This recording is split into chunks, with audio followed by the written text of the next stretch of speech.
the most important thing that the blind people can benefit from.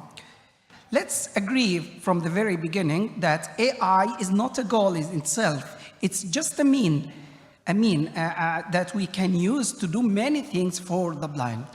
Now we are going to slide 3, the challenges. This year I'm talking about Egyptian blind people. Local concepts. So what are the challenges in using artificial technologies? I'm talking about gaps of language, Arabic compatibility in tools that are made for English Latin scripts. So very important to have Arabic versions so that millions of blind people in Egypt can use it. Also, concerning the prices, the cost, very expensive due to low or average incomes, duties, taxes that raise the price of this technology. Also, challenges distributions and awareness, because there are many people in far regions, for example, rural regions in Egypt, that don't access these technologies. They are very far away from it. Offline and connectivity limitations is another challenge. So AI tools works best online with internet access. So if there is poor internet, it doesn't work correctly and properly. Many elder people, as I state, everywhere that cannot use AI, but they have the right to access. They have the right to access knowledge. And what I mean by knowledge is not biochemistry, for example. No, knowledge of the streets, knowledge of shapes. So these are some of the challenges that we face. So now we are going to slide 4 to have the solutions for the blind in Egypt. And here, as I emphasized, I have talked about local concepts about my country. We have to get Arabic OCR, for example, vision-to-speech tools deeply for the Arabic users in Egypt or in the Arab countries. We need to have text-to-speech ebooks and signs, menus, etc. Also, we need open source to solve the problem of the high price of AI devices. This can be localized, and now it's easy to program, it's easy to use AI, it's easy to learn it and to do it with AI programs and apps. So there are many of trials in Egypt, and this is the very good important thing, which is to start. Now we start really. For example, we have initiatives like Column and many other apps in Egypt that can be used with AI. Also, one of the solutions is the smart glasses. We have an invention in Egypt, smart glasses, and this is the first time to have this kind of invention.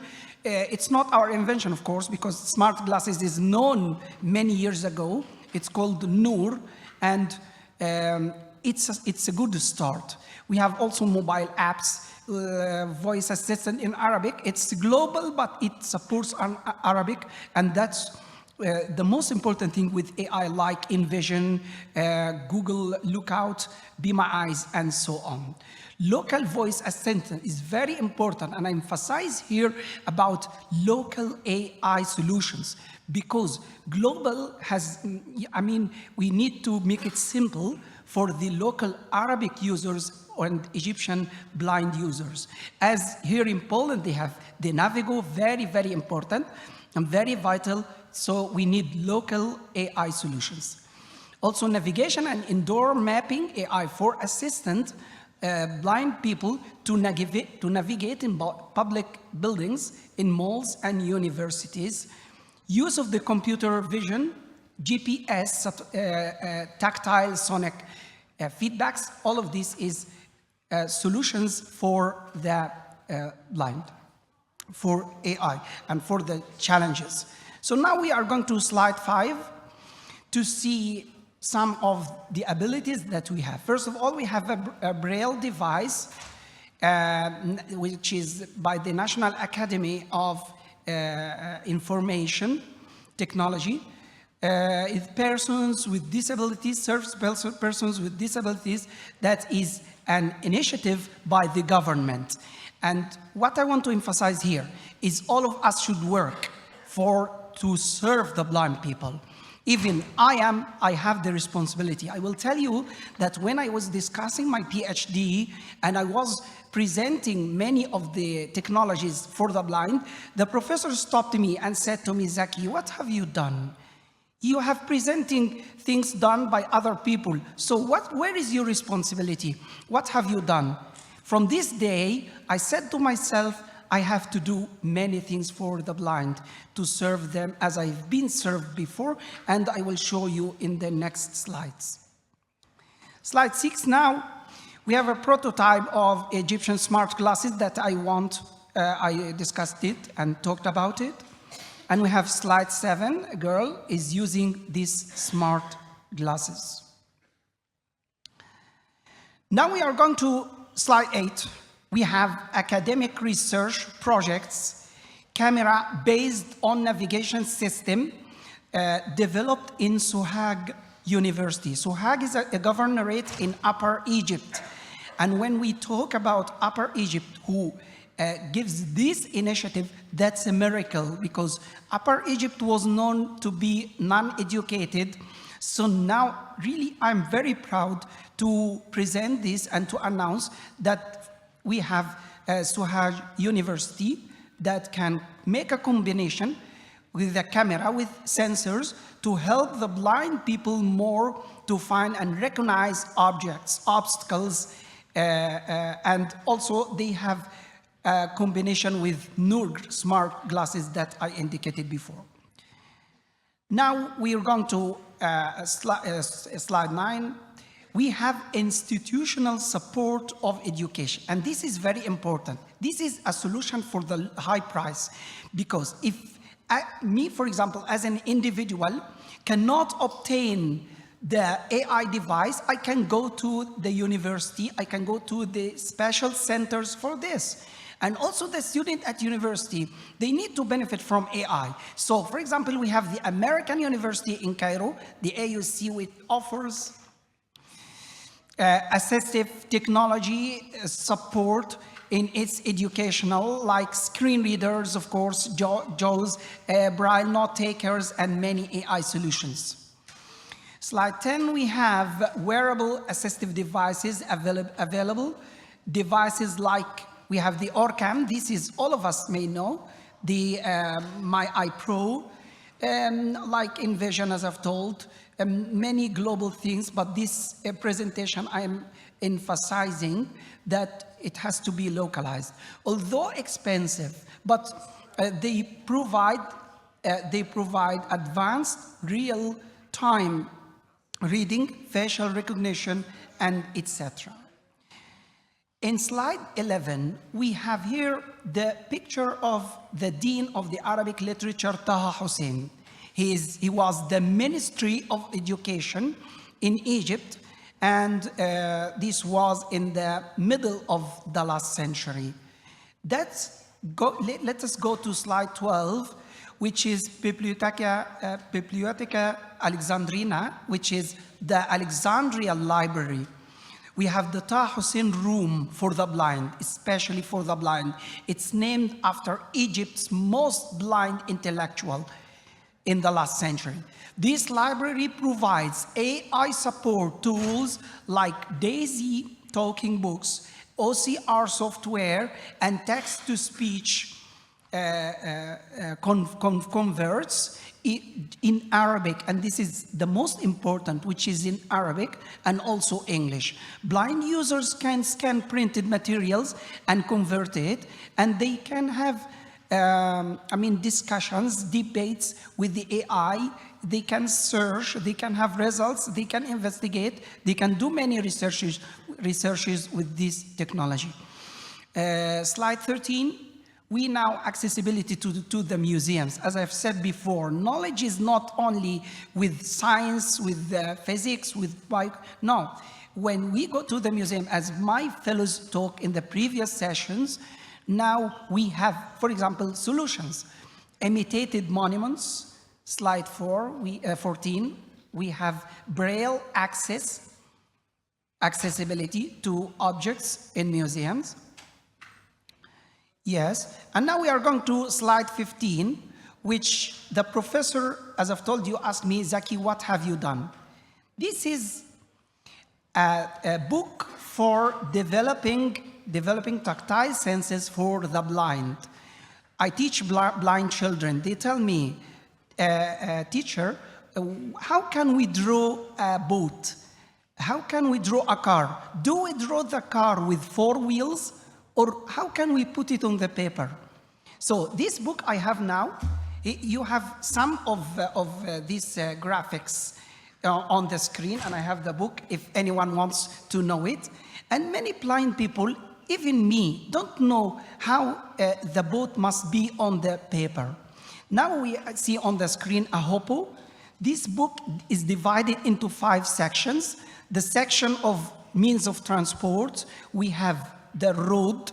I mean, I want to teach even not the children, the youth. What is U-turn?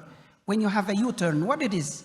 Because he cannot touch the ground in this whole space. No, I can give him this book and he can see it.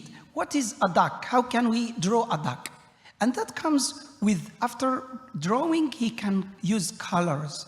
And this is the importance of my friend, of course, Tudor, he will talk about it.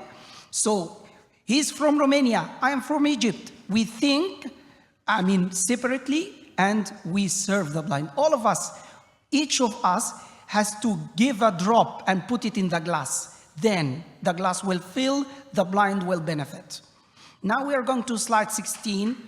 Still we are in the tactile box, and now it's the shape of a rocket. How we can draw a rocket? He sees him in tactile, in Braille, in my book now. Slide 17, we have means of transport and tactile boat, as I've told you before. Okay, this is one of things that I have done. Let's have, go to slide 18. I have Egyptian Knowledge Bank, EKB. This is very important.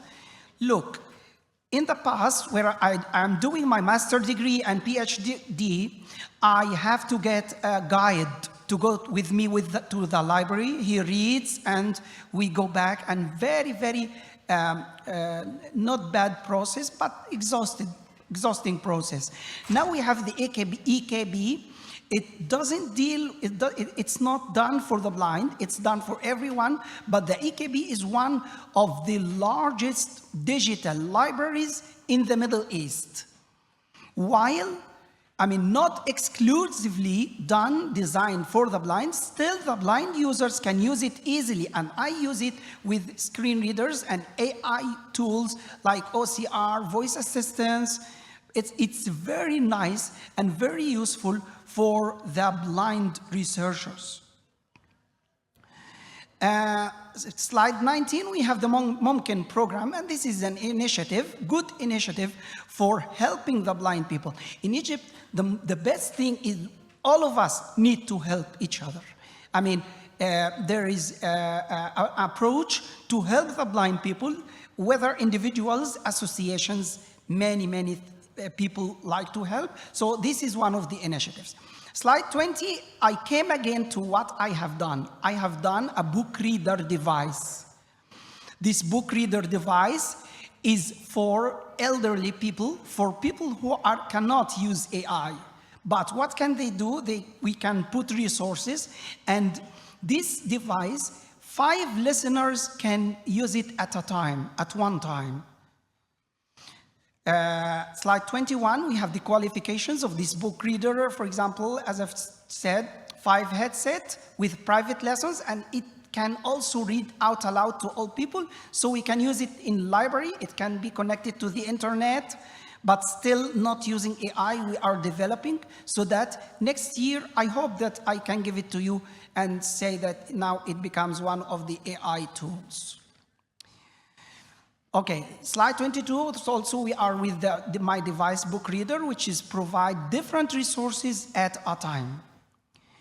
We are going now to slide 23, which is a video of teaching blind children 8 and 9 years old how to use computer, and my association is the only association in all my country to teach children. Computer is taught in grown-up people, I mean after secondary school. But now with the age of AI, we cannot wait until they grow up. We have to deal. So now with this book, Tactile book, I deal with preschool. With my association, I deal with children people. Video has ended.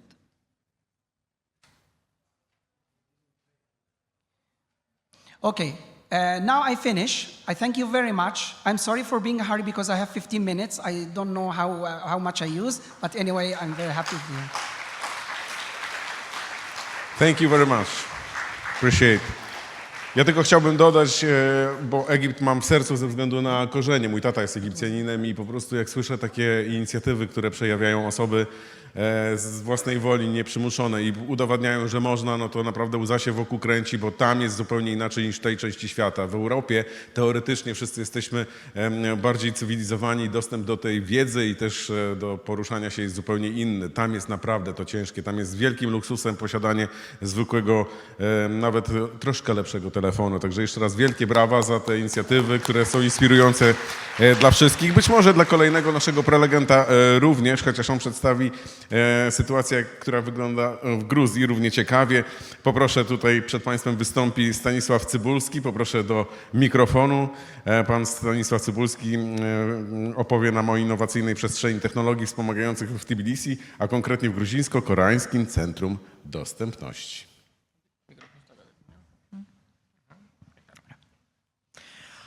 Przede wszystkim witam w imieniu Grupy Gruzińskiej. Jak już było powiedziane, nazywam się Stanisław Cybulski. W pierwszej kolei chciałbym serdecznie podziękować za zaproszenie mojej osoby na rehę jako prelegenta. A więc podzielę się z Państwem nieco ciekawą historię odnoszącą się do pierwszego, a tak naprawdę póki co jedynego w Gruzji ośrodka dostosowanego do potrzeb osób niewidomych. Koreańskie Centrum Technologiczne jest to projekt zainicjowany przez rząd Korei Południowej, mający na celu rozpowszechnienie technologii produkowanych przez ich państwo.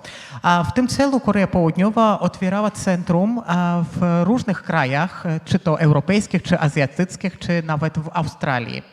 Ale tak naprawdę ośrodek gruziński jest to drugi wziął pod uwagę potrzeby osób niewidomych. I tak naprawdę pierwszy z nich, który zrobił osób niewidomych, zrobił swoją główną grupę docelową. Właśnie z tego powodu poprzez decyzję Agencji Narodowej, Społecznej Narodowej Agencji Korei Południowej w latach 2020, 2021 i 2022 nasz ośrodek trzykrotnie dostał status najlepszego ośrodka poprzez z tej grupy centrum. A czym to w ogóle jest? Centrum Gruzińsko-Koreańskie przedstawia sobą wielofunkcyjną, dostępną przestrzeń dostosowaną do potrzeb osób niewidomych, zawierającą salon internetowy, w którym osoby niewidome mają możliwość zapoznawać się z światem, uczestniczyć w wydarzeniach online'owych, które tak czy inaczej dotyczą Gruzji, zapoznawać się z nowinami dotyczącymi osoby niewidome, które dzieją się w świecie, też uczestniczyć w wydarzeniach wykształcających. Małe studium nagrań, które właśnie nagrywa audiobooki w języku gruzińskim, skierowane w większości do osób niewidomych. Tak naprawdę to studium zaczęło funkcjonować tak intensywnie w ciągu 2 ostatnich latach. Jest to studium, które nagrywa audiobooki przy różnych tematyk, a dzięki temu, że ośrodek funkcjonuje na zasadzie biblioteki imienia Mirzy Gelowaniego, jest to druga biblioteka właśnie w Związku Bibliotek w Tbilisi, ma ośrodek dostęp do dużej ilości książek, czasopism czy nawet starych gazet. Audiobooki, nagranie samo audiobooków jest uważane za wysiłek społeczny, w który są zaangażowane tak naprawdę współczesne autory, czy też inżynierowie dźwięku. A czytelnicy niewidomi są zafascynowani dodatkowymi efektami, które towarzyszą gruzińskim audiobookom. Czy to będzie też muzyka w tle, śpiew ptaków lub szelest liści. A oprócz tego mamy możliwość produkowania książek cyfrowych poprzez BookScan. BookScan jest to skaner, który umożliwia przerobienie książek drukowanych właśnie w książki cyfrowe. I tutaj muszę się odnieść do takiego bolesnego tematu, który dotyczy wszystkich niewidomych w Gruzji, ponieważ na co dzień borykamy się właśnie z dużym takim brakiem czy to podręczników, czy książek. Podręczniki pisane szriftem Braille'a jeszcze są dostępne na zasadzie szkoły podstawowej, ale i tak nie zaspokajają 100% potrzeb.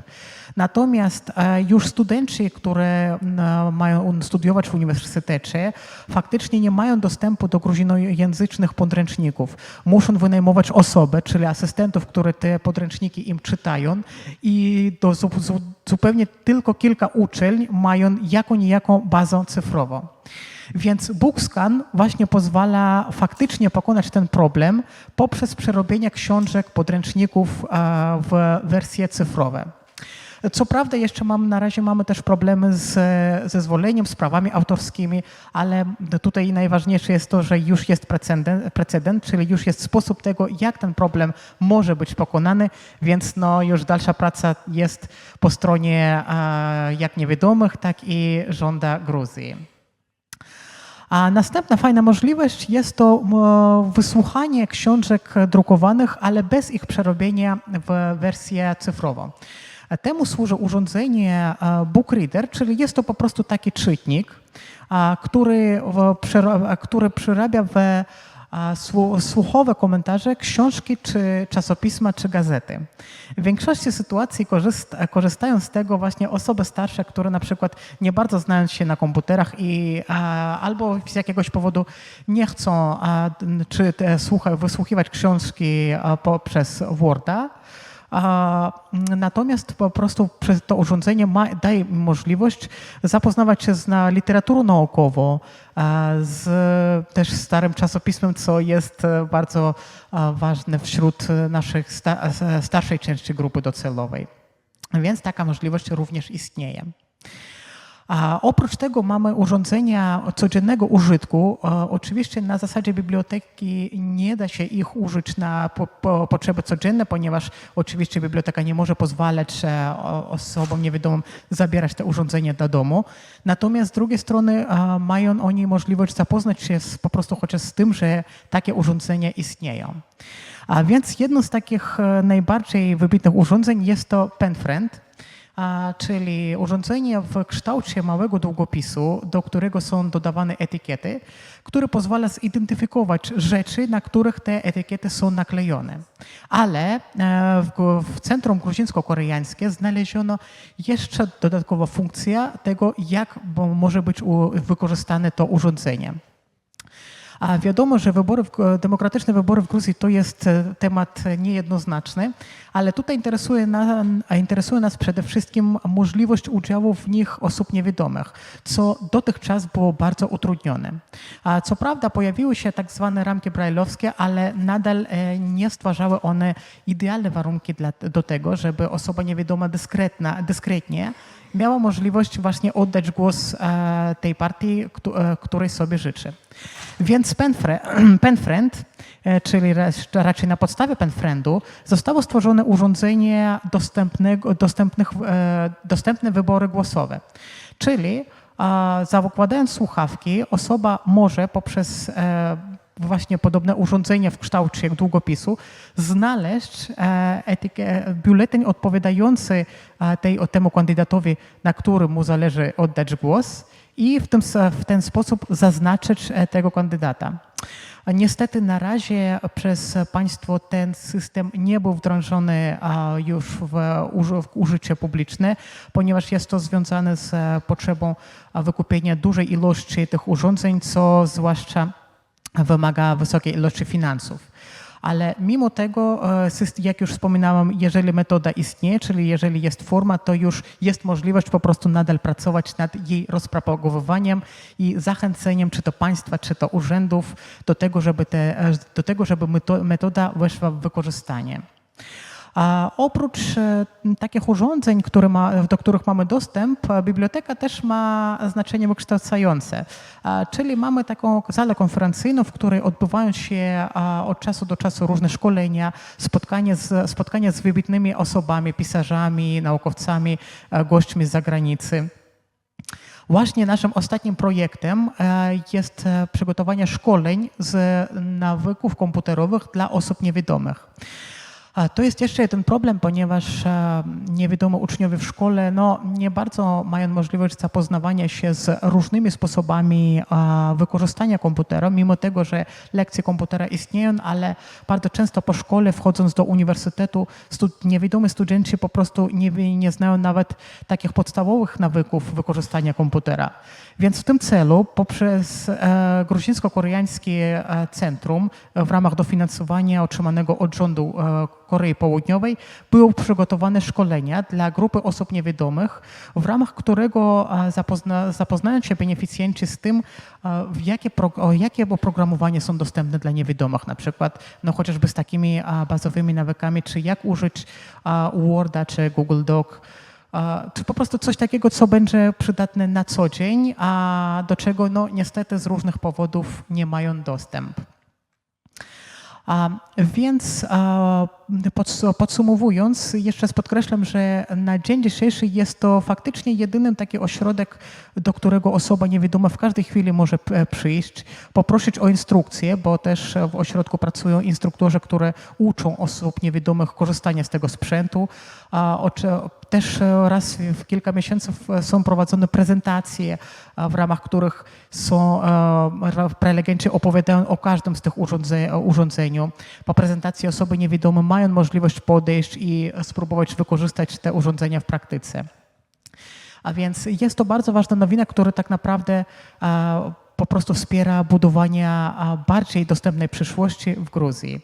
Na koniec chciałbym skorzystać z możliwości i podziękować organizatorom REHE za możliwość wystąpienia przyjazdu tutaj naszej grupy, a również Milenę za to, że jest to osoba, która tak naprawdę już przez kilka lat jest takim dźwigaczem w ramach współpracy Polski i Gruzji, bo uważam, że oprócz projektów czy takiej współpracy, przede wszystkim dla dobrej współpracy jest potrzebna przyjaźń, relacja i empatia międzyludzka, co myślę, że na poziomie naszej współpracy jest realizowane 100%. Dziękuję za uwagę. Wielkie brawa należą się panu Stanisławowi Cybulskiemu. Dziękujemy raz jeszcze za wystąpienie, więc widzimy, jak to wyglądało w Gruzji. Słyszeliśmy wcześniej o rozwiązaniach, które proponują Egipcjanie. Wielka Brytania, czas na kolejne państwo. Teraz będziemy poznawali Rumunię.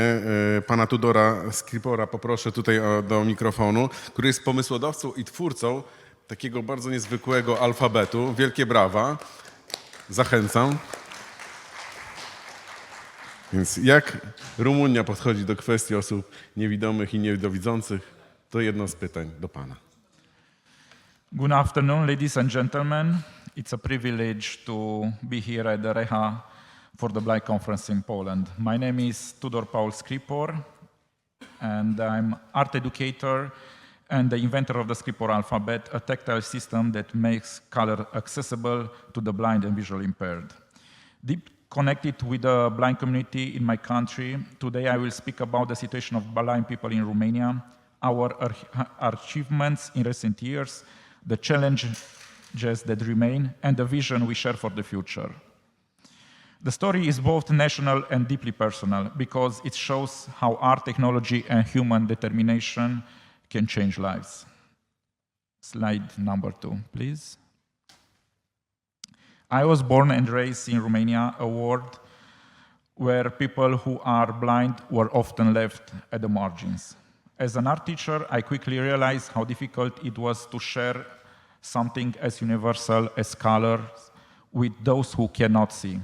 This challenge became my compass. Curiosity led me to search for solutions, and persistent give me the strength to invent the Scripor alphabet, a tactile system that allows blind people to read and write colors.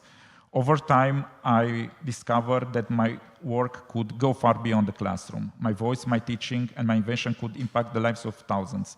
The presentation is not about laws and statistics. It's about lived experiences, about victories and frustrations, and about determination to transform challenges into opportunities. Romania in focus. Slide number 3, please. Romania is home of nearly 59,000 blind people and over 1,100 with severe vision loss. Services are heavily concentrated in just 7 special schools and a few urban centers, leaving many rural families without support. Since 2015, however, we've seen an acceleration of change. New European accessibility laws were adopted. Technology advanced rapidly. Public debate about disability rights became louder. Today, a blind child in Cluj may experiment with AI-powered glass, while a child in rural village may not even have a white cane. This sharp contrast defines where Romanians stand. In some areas, we are advancing fast. In others, we are still at the starting line. Slide 4. One of the biggest achievements came in 2022 when Romania transposed the European Accessibility Act into a national law. By June 25, ATMs, e-books, transport services, and e-commerce platforms must meet accessibility standards. Earlier in 2019, we already mandated that all public websites and mobile apps be compatible with screen readers. The national strategy, Equitable Romania 22-2027, now prioritizes accessibility, inclusive education, and employment. We also have got a law. Companies with more than 50 employees must hire at least 4% with disabilities or pay a contribution. This law has renewed attention, reminding employees that blind people are not a burden, they are talent waiting to be hired. Next slide. Education is both our strongest progress in one of the biggest challenges. Romania has only 7 schools for the blind, which cannot reach every child. This is why inclusive education is so important. More blind students are now learning in mainstream schools with support of teachers and assistive technologies. We have expanded the production of Braille, audio, and digital textbooks and launched a national accessible e-library. In 2021, Romania became the first country to adopt the Scripor alphabet in the blind schools. For the first time, children could learn the concept of color by touch. And we are seeing results. More blind students are entering in universities, studying law, IT, and music.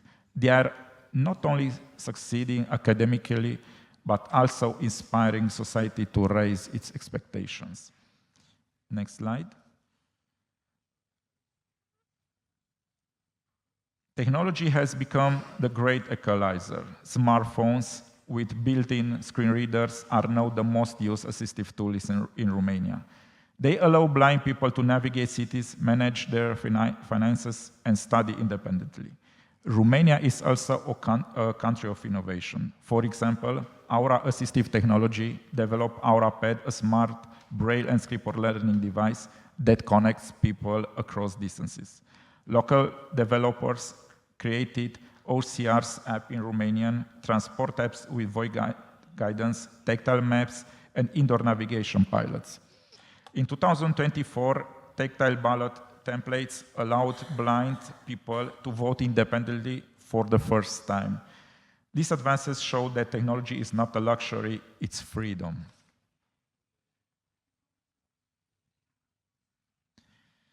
Behind every law and every piece of technology stands advocacy. Blind associations in Romania become more coordinated and vocal, organizing protests against unfair pensions reform in 2024. Public awareness is also growing. Every year, White Cane Safety Day marches take place in city centers. Disability rights campaign in cultural exhibition bring visibility to our community. Companies are starting to respond. Kaufland launches its access program, piloting inclusive hiring and accessible stores.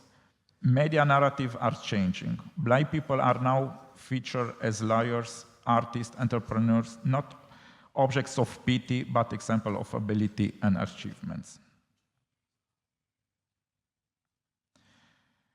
This brings me back to the Scripor alphabet, a tactile system of colors using embossed dot patterns. It allows blind people to recognize 10 base colors and create combinations. My contribution goes beyond invention. I have trained teachers, supported schools, worked with legislators, partners with startups, and spoken at the conferences. My mission is to be an accessibility architect, designing bridges between education, policy, technology, and culture. But achievements do not erase the challenge. Education remains uneven. With only 7 schools for the blind, many rural children remain underserved. Mainstream schools often lack teachers trained in Braille or assistive technologies. STEAM subjects are particularly inaccessible. Tactile math and science materials are rare. Universities rarely provide disability offices, so blind students must constantly self-advocate. The consequence is that gifted young people risk dropping out or limiting their ambitions because of their blindness, but because the system is not ready for them. Employment is another area of struggle. Unemployment among blind adults remains very high. The majority who do find work are limited to traditional jobs such as masseurs or phone operators. The quota law is often ignored, with company choosing to pay the penalty rather than adapt. Those who do work often face underemployment or blocked career progression due to stereotypes. Entrepreneurships exist. A blind piano tuner, a big keeper, a small bakery, but there is no systemic support with the capital, mentorship, or business training. Romania is losing too much talent because of this prejudice. Accessibility remains inconsistent. In cities, we have tactile paving and some auditable signals. In village, often none. Digitally, many Romanian websites and apps are unusual for blind people. Buttons without labels in inaccessible PDF, captchas that block transactions. Every day, life also brings barriers. Bills, prescriptions, and notice are rarely available in Braille or audio. But the hardest barrier is attitudinal. Pity, low expectations, and overprotection remain common. Independence is limited not by the blindness itself, but by the environment and by the society mindset. Changing perception is our greatest challenge. Looking ahead, our priorities are clear. We must enforce accessibility laws with real monitoring and audits. We must scale innovation like the Scripor alphabet beyond schools into packaging, tourism, art, culture. We need employment coalitions, HR toolkits, internships, job coaches to help companies hire and retain blind employees. Rural outreach is critical. Mobile training teams, device lending libraries, and peer mentoring can close the gap. Finally, we need reliable data, measuring outcomes, publishing results, and sharing best practices across Europe. Inclusion must move from being a project to being the new normal. Romanian story shows that change can be possible. We have seen new laws, imperative tools, and inspiring stories, but we still face educational gaps, employment barriers, rural isolation, and prejudice. My invitation to you is simple. Let's collaborate across the borders. Let's build joint pilots, share curricula, test technologies, and exchange success stories between Romania, Poland, Europe, and the world. My pledge is to continue building bridges between art, technology, and policy, between blind people and the society. Together we can transform our achievements into everyday reality. Together we can create a future where blindness is not seen as a limitation, but simply is one of many human characteristics. Thank you very much.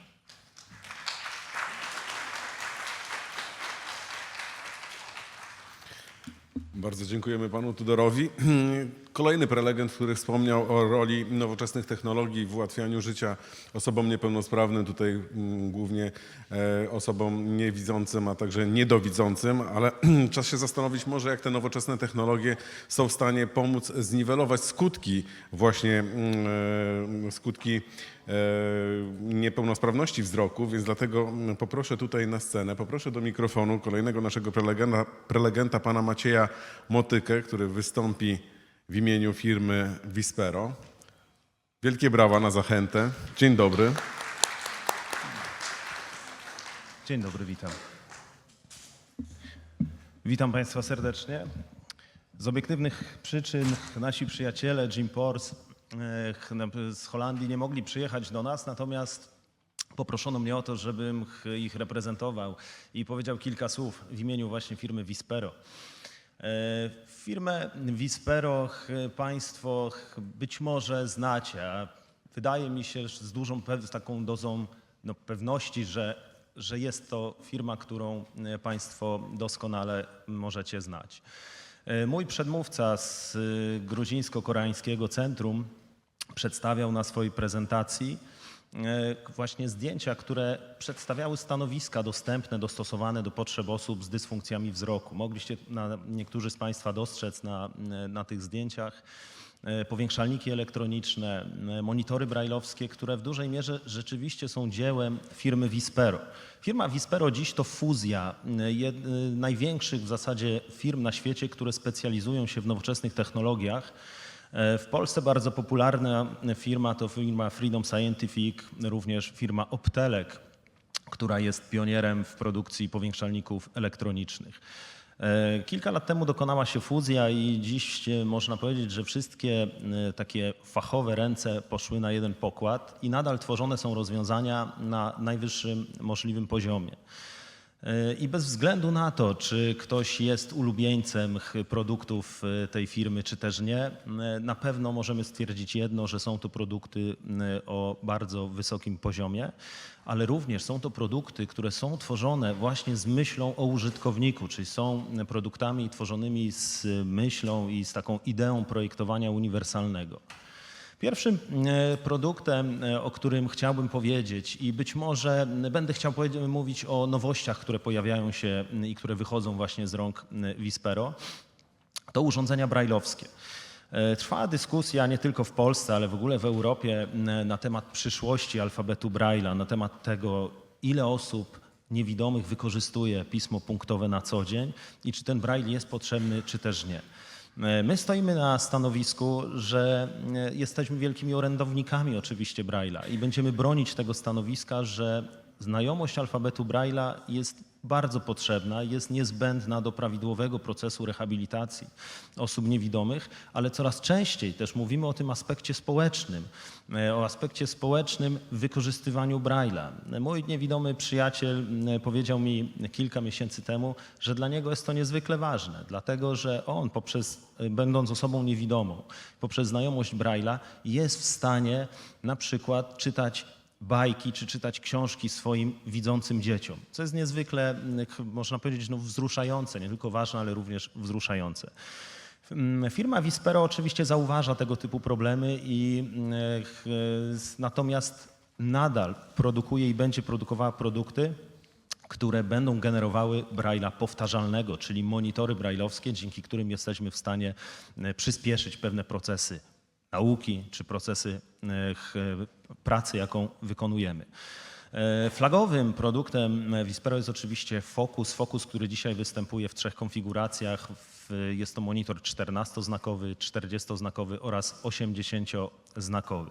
Nowością, jeśli chodzi o monitory braille'owskie Focus, jest to, że dziś bez sterowników braille'owskich, czyli bez na przykład programu udźwiękawiającego JAWS, jesteśmy w stanie połączyć monitor z komputerem i wykorzystywać klawiaturę braille'owską do obsługi komputera. Wspomniałem o tym, że monitory braille'owskie są i będą produkowane. Nie wiemy natomiast, jaka będzie przyszłość Focusa, ponieważ wiemy już dzisiaj, że oprogramowanie udźwiękawiające JAWS potrafi w najnowszej wersji 2025.08 wyświetlać informacje braille'owskie w 2 wierszach. To oznacza, że możemy podłączyć do komputera na przykład graficzny monitor braille'owski i w 2 wierszach już mieć wyświetlane informacje w postaci pisma punktowego. Z panem Igorem Busłowiczem, który siedzi również na tej sali, właśnie zastanawialiśmy się dzisiaj, czy to przypadkiem nie będzie oznaczało, że Freedom Scientific nie wyprodukuje monitora braille'owskiego, na przykład Focus, który będzie zawierał 2 wiersze, 2 linijki braille'owskie. Być może tak, być może nie, tego nie wiemy. Będąc już przy temacie programu udźwiękawiającego JAWS, warto tutaj wskazać i wiem, że dla Państwa jest to niezwykle ważna informacja, żeby dowiedzieć się w końcu, co z tym JAWS-em będzie się działo, ponieważ pojawiły się informacje o tym, że JAWS nie będzie już wspierany poprzez aktualizację, czyli w Polsce nazywane SMA. Otóż i będzie można tylko korzystać z JAWS-a w wersji wykupując subskrypcję. Otóż nie jest to prawdą. Oczywiście jest to dodatkowa propozycja. Dziś możemy rzeczywiście wykupić roczną, 2-letnią bądź 3-letnią subskrypcję oprogramowania udźwiękawiającego JAWS. Natomiast nadal możemy aktualizować sobie to oprogramowanie. Co ważne jest dla polskich użytkowników programu JAWS, to, że za naszą prośbą firma Vispero zgodziła się, ale niestety tylko do końca tego miesiąca, na to, abyśmy starsze wersje oprogramowania mogli aktualizować do najnowszej wersji. I dziś sytuacja będzie wyglądała tak, że będziemy mogli oczywiście aktualizować oprogramowanie JAWS, natomiast będziemy musieli stale mieć najaktualniejszą wersję tego oprogramowania. Kolejny slajd poproszę. Kolejnym ciekawym produktem, który możemy Państwu w Polsce przedstawić, jest to nowoczesny powiększalnik elektroniczny Clearview Go. Clearview Go jest bardzo ciekawą propozycją dla osób słabowidzących, które cenią sobie bardzo mobilność. Jest to urządzenie, które powstało z myślą o tych użytkownikach, którzy potrzebują nie 2, nie 3, ale jednego urządzenia, które będzie urządzeniem uniwersalnym. Urządzeniem, z którego będziemy mogli korzystać zarówno w domu, jak i w miejscu pracy, ale na przykład też w szkole czy na studiach. Takim urządzeniem jest właśnie Clearview Go, urządzenie, które nosi znamiona profesjonalnego, stacjonarnego powiększalnika z bardzo dużym powiększeniem, natomiast ma możliwość złożenia go jak laptopa, schowania do teczki, zabrania ze sobą w podróż, do szkoły czy po prostu do swojego miejsca pracy. Ciekawym rozwiązaniem w tym powiększalniku jest to, że zawiera on ruchomą kamerę, czyli dzisiaj użytkownik nie musi książki czy dokumentu przesuwać pod kamerą, co może być niewygodne, natomiast może sterować kamerą, która na szynie od lewej strony do prawej będzie poruszała się i zapewniała nam prawidłowy, dobry komfort pracy. Gdybyśmy mieli podsumować sobie rynek w ogóle powiększalników elektronicznych w Polsce i na całym świecie, to ja, będąc w tej branży już prawie 20 lat, zauważyłem, że to była pięta achillesowa każdej firmy produkującej sprzęt elektroniczny. Nie było właśnie w tym segmencie powiększalników przenośnych, ale profesjonalnych powiększalników przenośnych, zbyt wielu propozycji dla naszych odbiorców. Dzisiaj sytuacja się zmienia. Mamy właśnie tego typu produkt, który jest świetnym rozwiązaniem właśnie i ja widzę przyszłość tych produktów w polskich szkołach.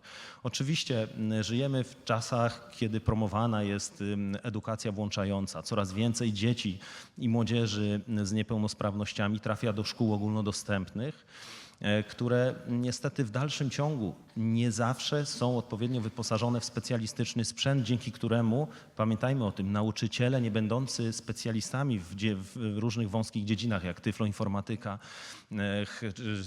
mówię też o surdopedagogach, oligofrenopedagogach, w tych szkołach ogólnodostępnych tych specjalistów jest nieco mniej.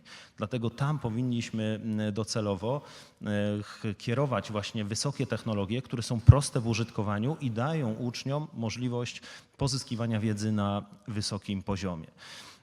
To jest świetne rozwiązanie, uważam, również dla dzieci słabowidzących z tego względu, że urządzenie jest niezwykle lekkie, można je przenosić z jednej sali lekcyjnej do drugiej, czy pracować na nim na przykład w salach rewalidacyjnych. Jest oczywiście bardzo popularna gama produktów powiększających, jakimi są w Polsce popularnie nazywane lupy elektroniczne. Kolejny slajd będzie przedstawiał właśnie jedną z tego typu lup. Lupy elektroniczne to urządzenia, które jesteśmy w stanie zabrać ze sobą praktycznie wszędzie. Możemy je włożyć do torebki, możemy je schować czasami w kieszeni, w zależności od tego, jak dużą matrycę tego powiększalnika wybierzemy. Dość nowym produktem na światowym rynku jest kompakt 10 HD i Ruby 10 HD z funkcją OCR. Jest to bardzo ciekawe, ponieważ w dość niewielkim urządzeniu przypominającym tablet, który posiada 10-calowy wyświetlacz, jesteśmy w stanie osiągać powiększenie nawet do 30 razy. Dodatkowo wyposażono te urządzenia w taki podręczny OCR, dzięki czemu osoby słabowidzące, które muszą już posiłkować się mową syntetyczną, mają możliwość przeczytania sobie dokumentu, który będzie czytany przez syntezator mowy. Ważne jest też to, i tutaj firma Vispero oczywiście też stoi na takim stanowisku, żebyśmy nigdy nie traktowali jednak powiększalnika elektronicznego z funkcją OCR jako rozwiązania uniwersalnego dla osób z dysfunkcjami wzroku, czyli zarówno dla osób słabowidzących, jak i osób niewidomych. Tak do tego podchodzić nie możemy. Dzisiaj nie ma na rynku powiększalnika elektronicznego z funkcją OCR, który byłby idealnym rozwiązaniem dla osoby niewidomej i zastąpiłby na przykład urządzenia lektorskie. Tak niestety nie jest. Dla osób niewidomych, które potrzebują w dotarciu do informacji, która zapisana jest na papierze, dedykowane są oczywiście urządzenia lektorskie, które z bardzo dużą dokładnością ten tekst są w stanie przeczytać i urządzenia te są oczywiście w pełni udźwiękowione, dzięki czemu niewidomy użytkownik może z niego korzystać. Słabo widząca osoba oczywiście będzie mogła się posiłkować tutaj mową syntetyczną w tym powiększalniku, natomiast tak jak mówię, to nie jest urządzenie dla osób niewidomych, tylko stricte dla osób słabowidzących. A takich pytań w moim kierunku pada dość dużo, szczególnie wśród na przykład polskich urzędników, którzy są dzisiaj oczywiście zobowiązani do tworzenia dostępności w swoim miejscu pracy i szukają jednego rozwiązania, które będzie dobre zarówno dla osoby słabowidzącej, jak i dla osoby niewidomej. Takiego urządzenia niestety nie ma. Możemy oczywiście wtedy wyposażyć takie stanowisko pracy w dwa osobne urządzenia, czyli urządzenie lektorskie i powiększalnik właśnie z funkcją OCR. Jeżeli będziecie Państwo zainteresowani, jak w praktyce wykorzystać te rozwiązania, o których dzisiaj mówię, czyli zarówno monitory graficzne, czy monitory brajlowskie, Focus z oprogramowaniem JAWS, powiększalniki elektroniczne, zapraszam Państwa po tym panelu na pierwsze piętro na wystawę, która towarzyszy konferencji. Będziecie mogli Państwo w praktyce zapoznać się z tym, w jaki sposób korzystać właśnie z tych rozwiązań i dlaczego są tak wyjątkowe, jak o tym mówię. Bardzo dziękuję Państwu za uwagę, dziękuję również Fundacji za możliwość wystąpienia i reprezentowania firmy Vispero. Dziękuję jeszcze raz. To dziękujemy, brawami, dziękujemy. Bardzo przydatna w funkcjonowaniu osób niepełnosprawnych, głównie tutaj mam na myśli oczywiście osoby niewidzące i niedowidzące, jest grafika dotykowa, tak zwana tyflografika. Jej teraz poświęcimy kilka minut, właściwie nowym możliwościom druku tejże grafiki. Zapraszam dlatego do nas, do mikrofonu, pana Mikaela Vikmana Sunnę, który jest prezesem, a także współwłaścicielem Index Braille ze Szwecji. Hello. Wielkie brawa.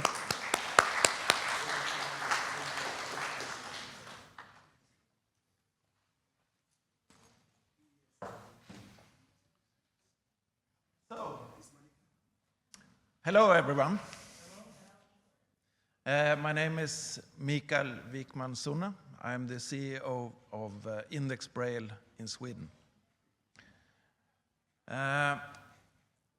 I will start by talking a little bit about myself and the company, and then in the end, the main reason for being here is to talk about our software, Tactile Graphics, which is a completely new product for us.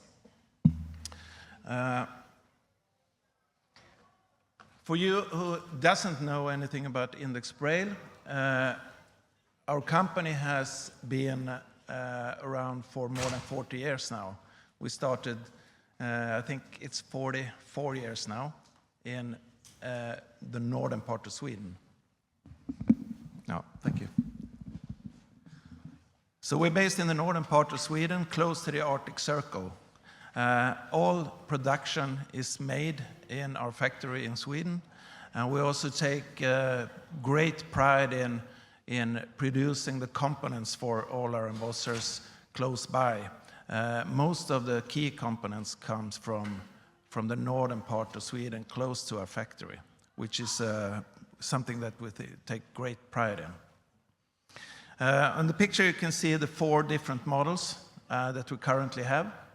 It's 2 smaller ones made for home use, schools, and so on. And we have 2 bigger embossers that are made for large-scale production. What differs these also is that 2 of them can print on cut sheet paper like A4, A3, and so on, and is also suitable for printing labels and business cards and that kind of prints. The other 2 is tractor-fed, which is prints on continuous paper. So you actually can put in a whole box in them and print basically around the clock. We also have some accessories for this, like acoustic cabinets and staplers and so on. But the main focus is Braille embossers. We are represented in more than 160 countries throughout the world. And this is also increasing. I think one of the parts in the world that we are not represented in is Greenland at the moment. But otherwise, we cover the whole globe. So we're working with distributors, which is, for us, it works really well. So we can support local service and support. So the customer don't have to send the embosser for service to our factory in the northern part of Sweden. They can do it basically in their own country.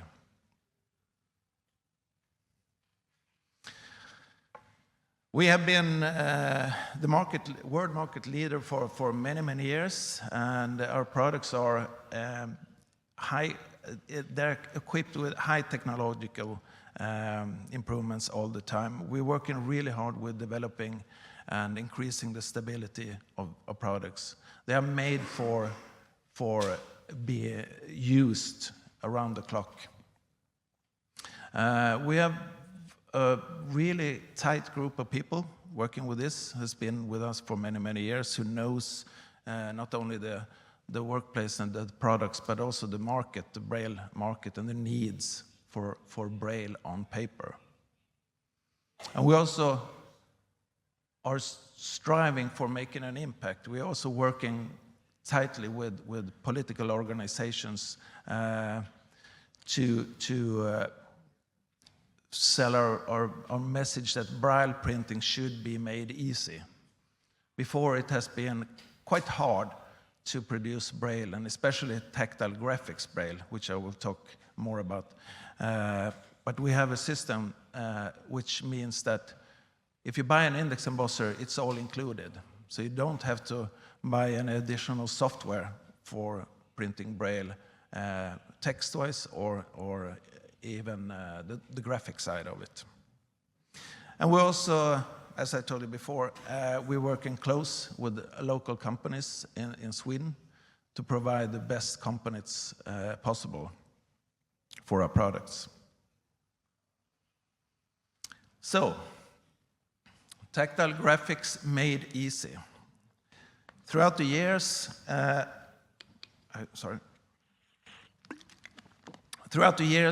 making tactile graphics has been a bit of a struggle.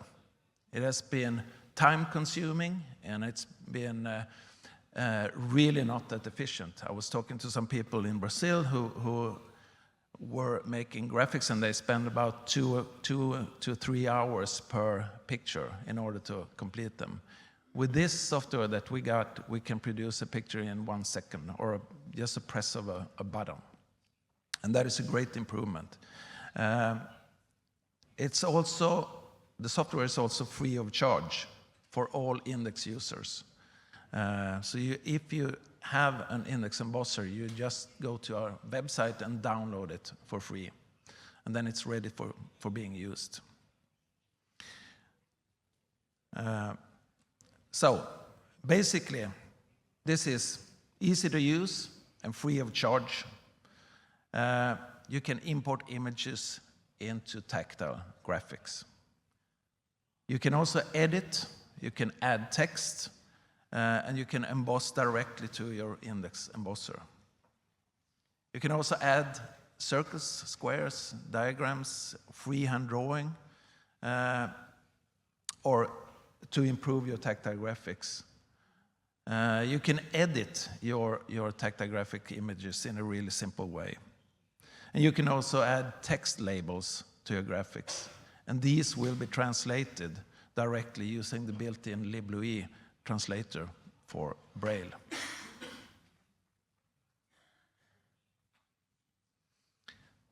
The software also supports many different file formats. I think at this moment it's around 15 or 20, close to 20 different image formats.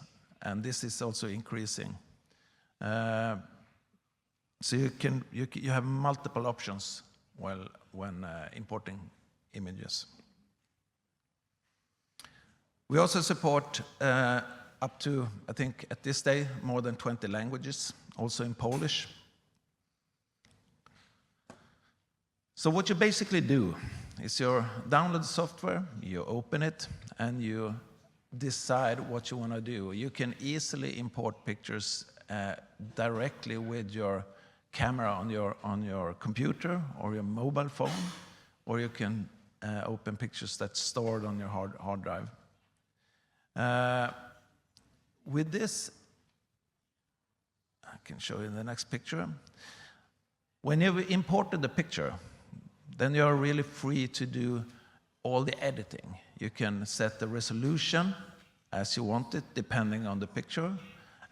You can draw freehand drawing. You can erase dots. You can add dots as you like.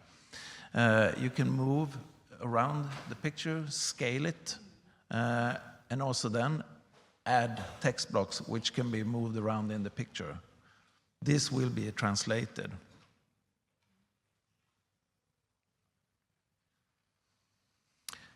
You can also print, if you want to print both graphics and the picture itself in color or in black and white, this can be done in 2 steps.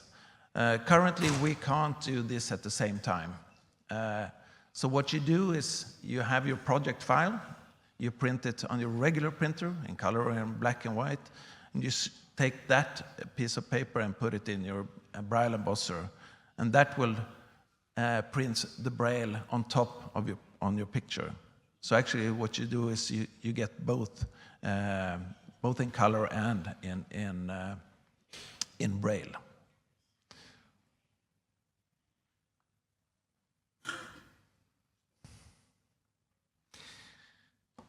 This is just another example for how to do it. The left picture is just a clip art downloaded from the web. The other one is a converted picture in Braille, and this is made within 1 second, according to your settings.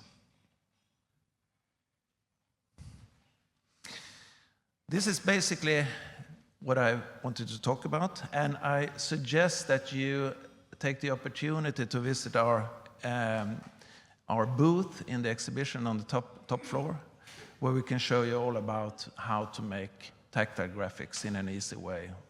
You can also check out we also brought 2 of our products and 1 acoustic cabinet. So we got the Index Basic, which is for continuous paper, and we have the Index Everest D, which is for cut sheet paper. So please, whenever, join us. We're going to be here all day and also tomorrow. Check out our booth and our products. And with that, I thank you for the time and welcome you to our booth. Thank you.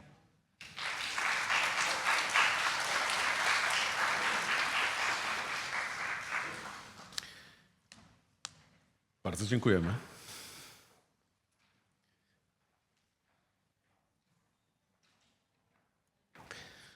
Czas na wystąpienie ostatniego prelegenta, ale tej części naszego spotkania i kolejne rozwiązania pionierskie, które są dedykowane osobom niewidzącym, niewidomym i niedowidzącym. Zapraszam do mikrofonu pana,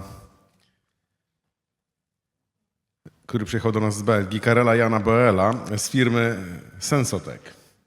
Już jest. Uprzedził mnie. Dzień dobry. Thank you. Well, thank you very much. I'm well aware this is the graveyard shift, so I'll keep it as short and sweet as I can. My name is Karel Jan Boel, and I'm the export manager for Sensotec.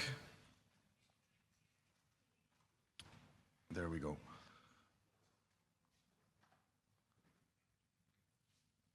So I'm here today to very briefly talk about our company and also some of our key products, which can also be checked out later on today or tomorrow on our booth on the first floor.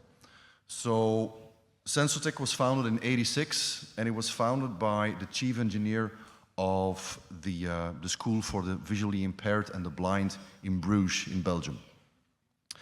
And he saw a lot of new technical developments that he saw applicable for his students, and him being a pretty smart guy, that's what he started doing, and that's how we actually came into existence.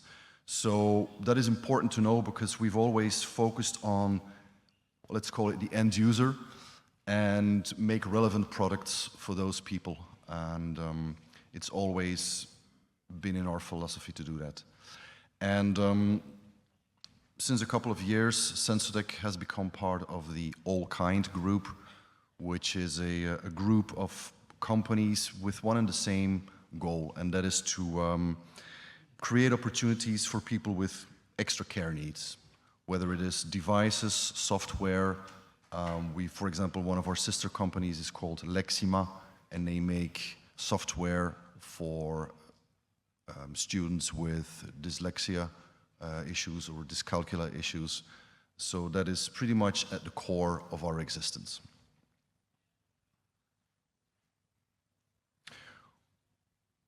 We're a fairly small team, and just as Michael was saying, it's the same goes for us. We're a very closely knit family. We all have the same goal in our hearts, and that's to develop devices and software that can improve the everyday quality of life of our users. And we're based in 5 different offices in Belgium and the Netherlands. And we have customers also pretty much all over the world.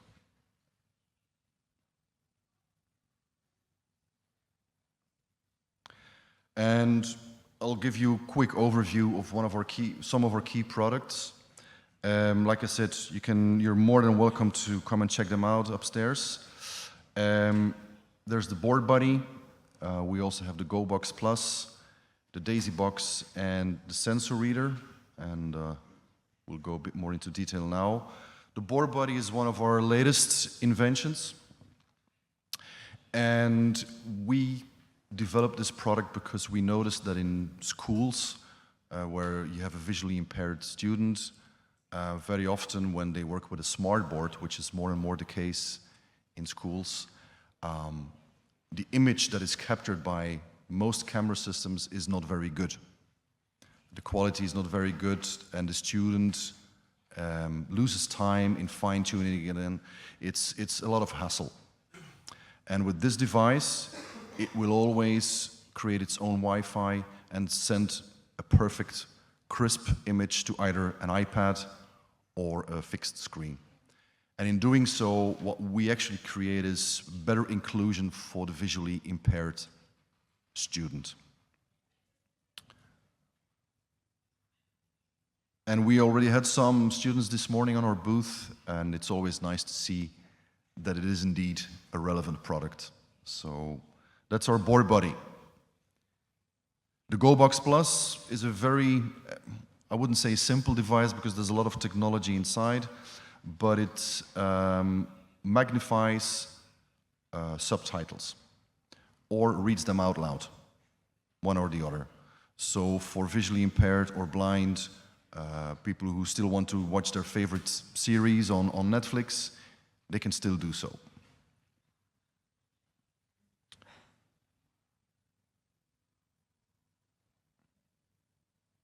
There we go.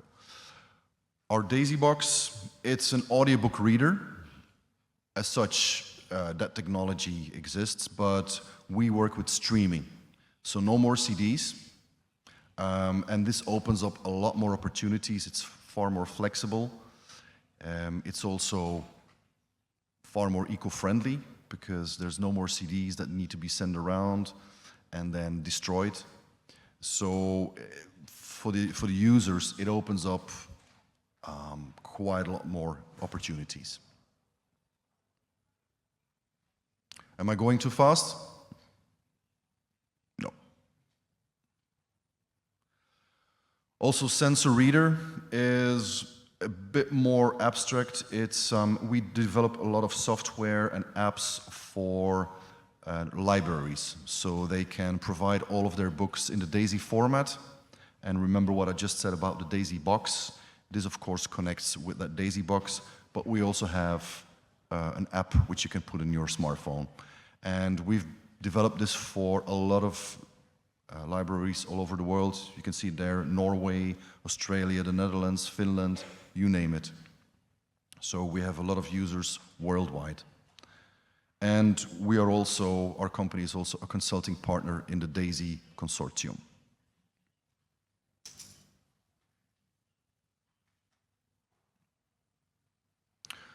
The one-step reader, it's an app for text-to-speech. So you pretty much take a picture of whatever document you want to read, and it will read it out loud for you, which is a very useful tool to have on your smartphone. I put in Alinea and Laser Game. Remember what I said in the beginning, we're part of a larger group, and one of our sister companies is Lexima. And two of the programs they develop are Alinea and Laser Game.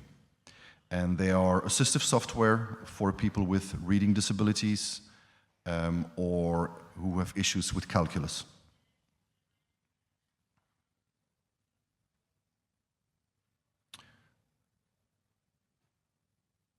So that was very briefly an overview of some of our key products and of who we are. Again, more than welcome to come and meet us if you want to check out those products. And if you have more questions, don't hesitate to contact me. You see my email address on the screen. And I will be here this afternoon and tomorrow. So thank you very much for now, and I hope to see you later on our booth. Dziękuję. Dziękujemy bardzo. Karel, albo jak to woli po polsku, Karol. Karol in Polish? Karol, yeah. Yeah, it's a Polish name. We can say that. I w ogóle, drodzy Państwo, to było pouczające, jak i wcześniejsze prelekcje, ale myślę, że jak każdy uczeń to czeka na przerwę. Teraz przed nami dłuższa przerwa. Dzwonek wybrzmiał, proszę rozprostować kości, udać się na kawę do foyer, porozmawiać z przyjaciółmi, nawiązać nowe relacje i wrócić. O 14:00 zaczynamy kolejną część naszego spotkania. Do zobaczenia.